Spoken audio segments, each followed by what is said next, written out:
রমেশ দাদা, ও রমেশ দাদা, কোথায় যাচ্ছ গো? আরে একটু শুনে যাও না, তোমার সাথে একটু কথা আছে।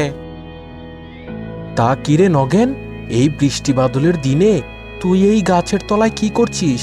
আর এই ভিজে তো শরীর খারাপ করবে তোর। কি আর করব গো, এই বৃষ্টি বাদলের দিনে ঘরে থাকতে আর ভালো লাগে না, তাই ভাবলাম একটু গাছতলায় হালকা করে একটু ভিজি, শরীর আর মন ভালো হয়ে যাবে। তা বেশ বেশ, ভালো, বসে থাক। তা কি কারণে ডেকেছিস সেটা বল শুনি। আরে আমাদের প্রতিবেশী ওই পিসিমা আছে না, আরে পিসিমার জ্বালায় তো গ্রামে গঞ্জে মনে হচ্ছে বসবাস করাটাই খুব সমস্যার মধ্যে পড়ে যাচ্ছি। হ্যাঁ, সেটা কিন্তু তুই মন্দ বলিসনি। ওই পিসিমার জন্য সবাই মোটামুটি একটু পেরেশানির মধ্যেই থাকে। কখন যে কোন রং বদলায় কেউ বুঝতে পারে না। কে আর বলবো দুঃখের কথা, আমার গিন্নি এত উপকার করে, কিন্তু দিন শেষে ওই পিসিমা যেমন সব কিছু ভুলে যায়, আর 19-20 আর পান থেকে চুন খসলেই ইচ্ছে মতো আমাদের গিন্নিদের কথা শোনায়। আচ্ছা বলো, ওই পিসিমা কি আর ভালো হবে না বুঝি? বলিস কি রে, সেটা হলে তো সমস্যা। আমার ঘরে মনে হয় আজকে বাজার সদাই নেই। না জানি আমার গিন্নি আবার ওই পিসিমার বাড়িতে গিয়ে কিছু একটা চেয়ে বসে।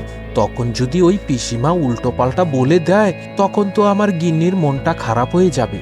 তুমি কোনো চিন্তা করো না রমেশ দাদা, আমি তো আছি। যদি অতিরিক্ত কোনো কিছু হয়ে যায়, তাহলে আমার মাথায় একটা বুদ্ধি আছে। আশা করি সেই বুদ্ধি কাজে লাগালে ওই পিসিমা একেবারে লাঠির মতো সোজা হয়ে যাবে। হ্যাঁ, আচ্ছা ঠিক আছে, তখন এটা তখন দেখা যাবে। এখন চলি রে, বাসায় চলে যেতে হবে। বাসায় আবার অনেক কাজ আছে। আচ্ছা আচ্ছা ঠিক আছে রমেশ দাদা, তুমি বাসায় যাও।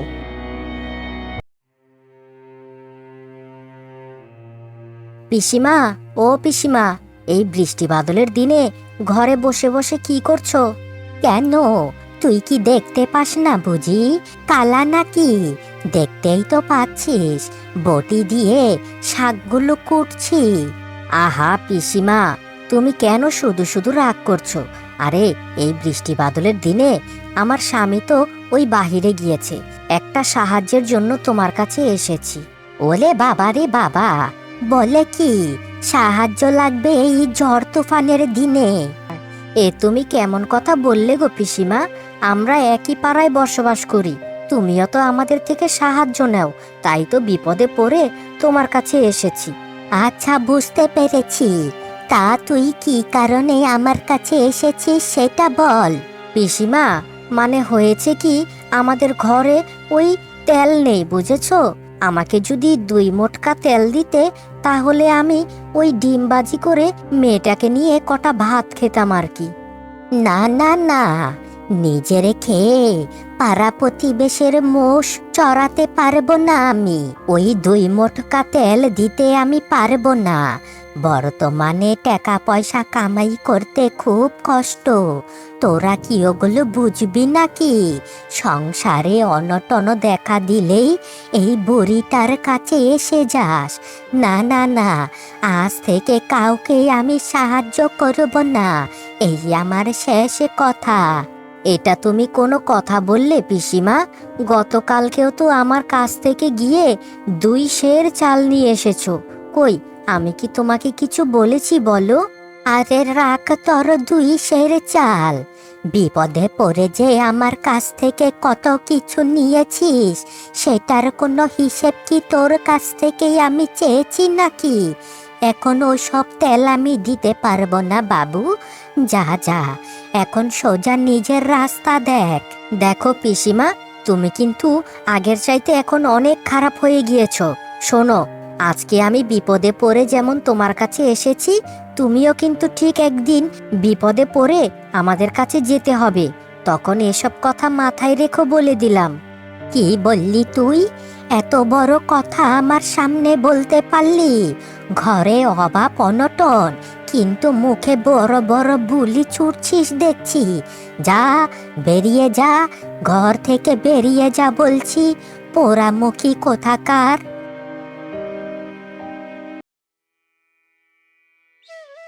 সোনালি, ও সোনালি, কোথায় যাচ্ছিস রে মা? শুনে যা। হ্যাঁ পিসিমা, আসছি আসছি। তা সোনালি, শুনলাম তোদের পুকুরে নাকি এইবার অনেক বড় বড় গলদা চিংড়ি হয়েছে। তা মানে বলছিলাম কি মা, আমাকে আজকে কটা গলদা চিংড়ি দিবি? আমি রান্না করে খেতাম আর কি। কতদিন হলো কচু শাক দিয়ে চিংড়ি মাছ খাই না। হ্যাঁ পিসিমা, তুমি তো একদম ঠিক কথাই শুনেছ। আজকে দুপুরবেলায় আমাদের ওই পুকুর থেকে কিছু গলদা চিংড়ি ধরবে আর সেগুলো বাজারে নিয়ে বিক্রি করবে। তুমি কোনো চিন্তা করো না, গলদা চিংড়ি ধরলেই তোমাকে আমি বড় বড় দেখে 5 পিস গলদা চিংড়ি দিয়ে যাব। তুমি সুন্দর মতো রান্না করে খেও। ঠিক আছে সোনালি মা, ভুলে যাস না কিন্তু আমার কথা। আমাকে কিন্তু 5 পিস বড় বড় দেখে গলদা চিংড়ি দিতে হবে। তোর এই উপকারের কথা আমি কোনো দিন ভুলবো না। দিস কিন্তু মা মনে করে। ঠিক আছে পিসিমা, তুমি গলদা চিংড়ি খেতে চেয়েছো, আমি তোমার জন্য অবশ্যই পাঠিয়ে দিব। সুন্দর করে রান্না করে কিন্তু খেও। কিরে কানাই, তুই হুটহাট করে লোকজন দিয়ে আমার বাড়িতে খবর পাঠিয়েছিস, তাই তো তড়িহড়ি করে তোর বাসায় চলে আসলাম। কি হয়েছে রে, তোর মুখটা এরকম উদাস লাগছে কেন শুনি? আর বলো না রমেশ দাদা, ওই পিসিমা ইদানিং যা শুরু করেছে না, মনে হচ্ছে এখনই গিয়ে ইচ্ছে মতো কথা শুনিয়ে দেই। সে কি রে, হুটহাট করে ওই বুড়ি পিসিমার পেছনে লেগেছিস কেন শুনি? আর বলো না দাদা, কি আর বলবো দুঃখের কথা। আজকে দুপুরে ওই আমার পুকুর থেকে গলদা চিংড়ি ধরেছিলাম বাজারে নিয়ে বিক্রি করব বলে। সে ভালো কথা, কিন্তু আমার গিন্নি কি করেছে জানো? আমার গিন্নি বড় বড় দেখে 5 পিস গলদা চিংড়ি ওই পিসিমাকে নিয়ে দিয়ে এসেছে। তুমি তো দাদা জানোই, ওই পিসিমা খেয়ে খেয়ে মুখ পুছে নেয়। আমি গিন্নিকে এই কথা বলাতে গিন্নি আমার উপর পুরো চটে গেল। বলো, এখন তো ওই পিসিমার জন্য আমার সংসারে সব অশান্তি নেমে আসছে। আরে তুই এই কথা বলছিস? আরে গতকালকে তোর সাথে আমার দেখা হলো না, সেই সময় আমার গিন্নি ওই পিসিমার কাছে গিয়েছিল ওই 2 মোটকা তেল আনার জন্য। পিসিমা আমার ইচ্ছে মতো আমার গিন্নিকে কথা শুনিয়ে দিয়েছে। আচ্ছা বল, গিন্নি আমার সাথে এসে রাতে কত কান্নাকাটি। এই পিসিমাটাকে যেই কোনো উপায়ে একটা উপযুক্ত শাস্তি দিতে হবে। আমার মাথায় একটা বুদ্ধি এসেছে। ওই পিসিমার জমিতে অনেক লাউ ধরেছে, সেগুলো মনে হয় ওই 1 সপ্তাহের মধ্যে বাজারে নিয়ে বিক্রি করবে। আমি ভাবছি কি, সমস্ত জমির লাউ তুমি আর আমি মিলে চুরি করে নিয়ে আসব। এই অবস্থার পরে আশা করি বড় একটা ধাক্কা খাবে, আর সেই ধাক্কায় ওই পিসিমা লাঠির মতো সোজা হয়ে যাবে। শোন, এখন তাড়াহুড়ো করে কোনো কিছু করাই ঠিক হবে না। যেহেতু তোর গিন্নি পুকুরের গলদা চিংড়ি ওই পিসিমাকে দিয়ে এসেছে, কালকে সকালেই তোর গিন্নিকে ওই পিসিমার কাছে পাঠাবি, কিছু একটা চেয়ে যেন নিয়ে আসে।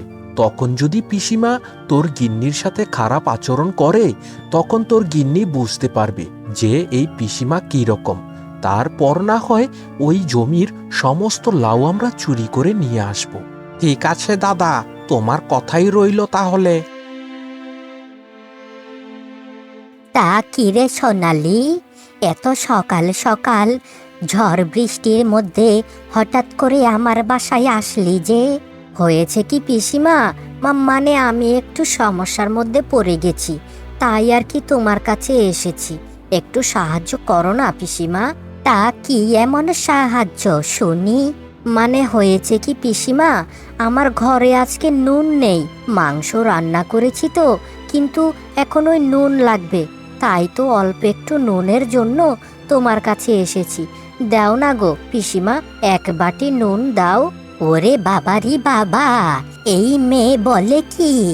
না না না, আমি ওই তোকে নুন দিতে পারবো না। পুকুরের গলদা চিংড়ি দিয়েছিস বলে আজকে কি আমার মাথা খেয়ে নিয়েছিস নাকি? ওইসব নুন টুন আমি দিতে পারবো না। হ্যাঁ বাবু, এ তুমি কেমন কথা বললে গো পিসিমা? কালকে আমার স্বামীর সাথে যুদ্ধ করে তারপর পুকুরের গলদা চিংড়ি তোমাকে আমি দিয়ে গেছি, আর আজকে আমি বিপদে পড়েছি বলে এইভাবে ঘরের দুয়ার থেকে ফিরিয়ে দিবে বলো? দেখ সোনালি, তোকে সাফ সাফ করে একটা কথা বলে দিচ্ছি, তুই আমাকে গলদা চিংড়ি দিয়েছিস তো কি হয়েছে? সেগুলো দিলেই কি আমি তোকে উপকার করব নাকি? এমনিতেই আমার নুন আনতে পান্তা ফুরোয়। এই অভাবের সংসারে আমি তোকে কিছুই দিতে পারবো না রে মা। যা যা, তুই এখন চলে যা। সে কি গো পিসিমা, তুমি আমার সাথে এইরকম একটা ব্যবহার করতে পারলে বলো? এখন আমি আমার স্বামীর সামনে কিভাবে মুখ দেখাবো বলো? কিভাবে আবার মুখ দেখাবি?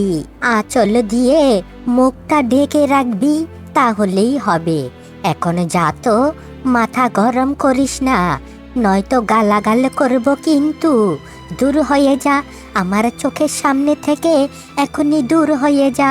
তোমাকে আমি এতদিন ভালোই জানতাম পিসিমা, কিন্তু তুমি যে ভিতরে ভিতরে এতটা খারাপ মানুষ সেটা আমি আজকেই প্রমাণ পেয়েছি। তোর প্রমাণের গুল্লি মারি। যা বলছি সামনে থেকে, চোখের সামনে থেকে দূর হ পোড়ামুখী। তা কি গো গিন্নি, পিসিমা কি তোমাকে এক বাটি লবণ দিয়েছে? ওগো ওগো, তুমি আমাকে এখন আর কোনো লজ্জা দিও না। কেন গিন্নি, কি হয়েছে? আজকে কি তোমাকে ওই লবণের জন্য অপমান করেছে বুঝি? হ্যাঁ গো, তুমি একদম ঠিক ধরেছ। ওই পিসিমা আমাকে আজকে এতটা অপমান করেছে যে আমার মনটা পুরো ভেঙে চুরমার হয়ে গেছে। আমি আর কোনোদিন ওই পিসিমার সামনেই দাঁড়াবো না। হ্যাঁ, এই জন্যই তো তোমাকে পাঠিয়েছি আজকে। দেখো গিয়ে ওই পিসিমার মনের ভেতর কি চলে। তাই তো ভেবেছি আমি আর ওই রমেশ দাদা মিলে ওই পিসিমাকে এমন শায়েস্তা করব, একদম মরার আগ পর্যন্ত লাঠির মতো সোজা হয়ে যাবে। হ্যাঁ, ও মা, তাই নাকি গো? তা কি করবে শুনি? সেটা তো তুমি আজকে রাত হলেই বুঝতে পারবে। খুব সাবধানে আমাদের এই কাজটা করতে হবে। এই বৃষ্টি বাদলের দিনে আশা করি বুড়ি কানে কিছুই শুনতে পারবে না। তারপরেও একটু সাবধানে থাকিস। তুমি কোনো চিন্তা করো না রমেশ দাদা, এই জমি পুরো চষে ফেলবো। ওই পিসিমা ঘরেও কিচ্ছুটি টের পাবে না। সেটা না হয় ঠিক আছে, কিন্তু তারপরেও ওই পিসিমার এই জমির প্রতি একটা অন্যরকম মন মানসিকতা আছে। 19-20 হলেই কিন্তু ধরা খেয়ে যাব বলছি। আচ্ছা ঠিক আছে, ওসব জিনিস আমার মাথায় আছে। এখন চলো চলো, চুপে চাপে সব জমির লাউ এখনই সাবার করে দেই।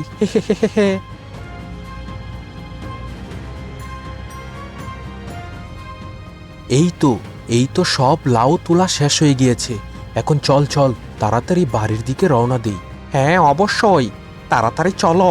বাড়িতে ভালো করে এগুলো রেখে দিতে হবে, তারপর সময় হলেই এগুলো কাজে লাগাবো। আসলে কানাই, তুই ভেবে দেখেছিস কালকে সকালবেলা যখন ওই পিসিমা জমিতে এসে দেখবে তার একটাও লাউ নেই, তখন কি একটা অবস্থা হবে চিন্তা করে দেখেছিস?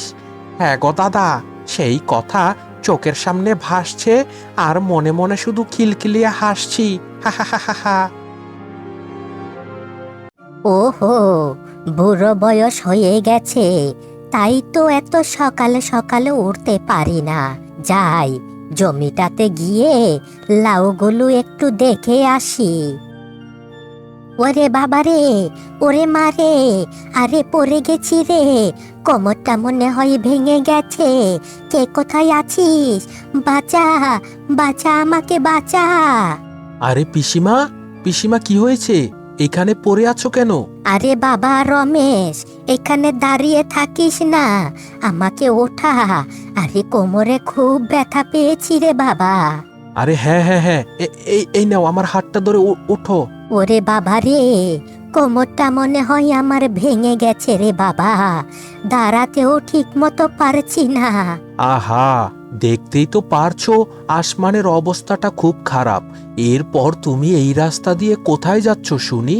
কি আর করব রে, আমার তো কোনো ছেলে মেয়ে নাই, তাই সকালবেলা বের হয়েছি ওই জমিতে লাউগুলো দেখার জন্য। লাউগুলো তো 2-1 দিনের মধ্যে বিক্রি করতে হবে তো। আরে পিসিমা, তুমি আছো সেই লাউ নিয়ে, এইখানে যে তুমি পড়ে মরে থাকতে, আমি যদি না আসতাম তখন চিন্তা করো তো তোমার কি একটা অবস্থা হতো। হ্যাঁ রমেশ, তুই যদি না আসতি তাহলে মনে হয় এই আবহাওয়াতে কোনো লোকজন না আসলে আমি এখানেই পড়ে মরে থাকতাম। তুই খুব ভালো কাজ করেছিস বাবা। ভালো কাজ করেছি কি, আমার জায়গায় অন্য কেউ থাকলে তোমাকে তো সাহায্য করতোই না।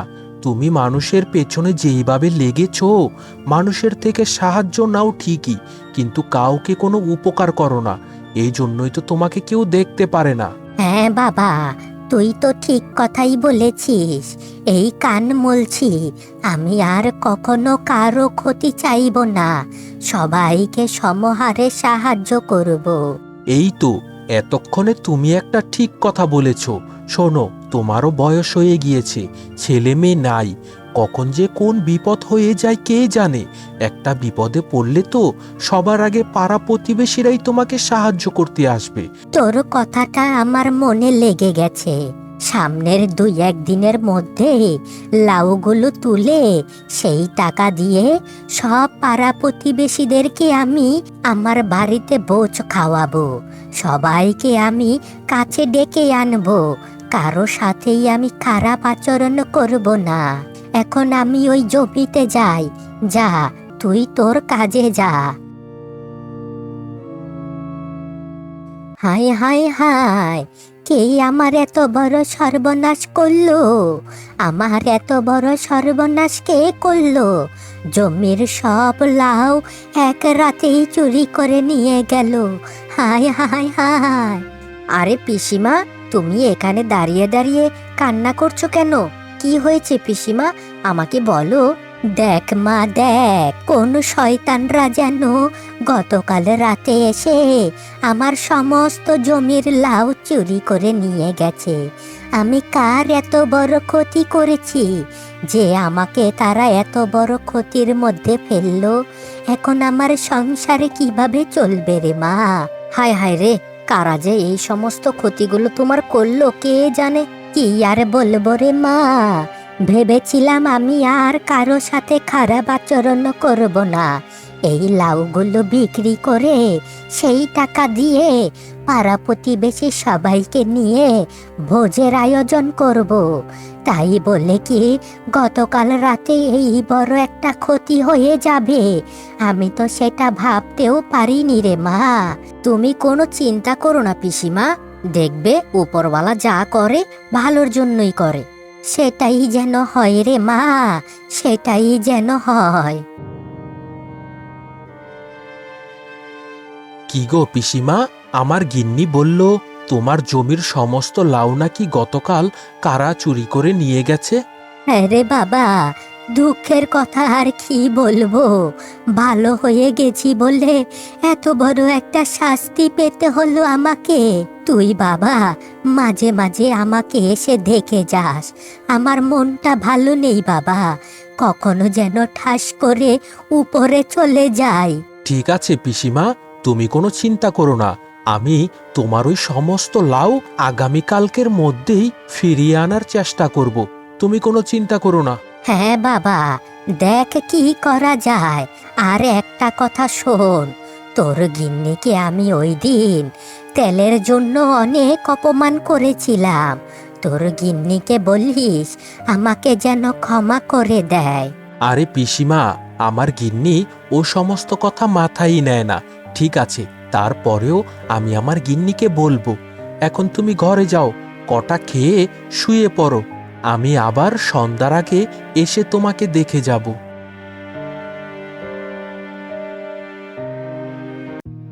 তা কি গো পিসিমা, একদিনের মধ্যেই তোমার সমস্ত লাউ তোমাকে ফিরিয়ে দিয়েছি। এখন কেমন লাগছে?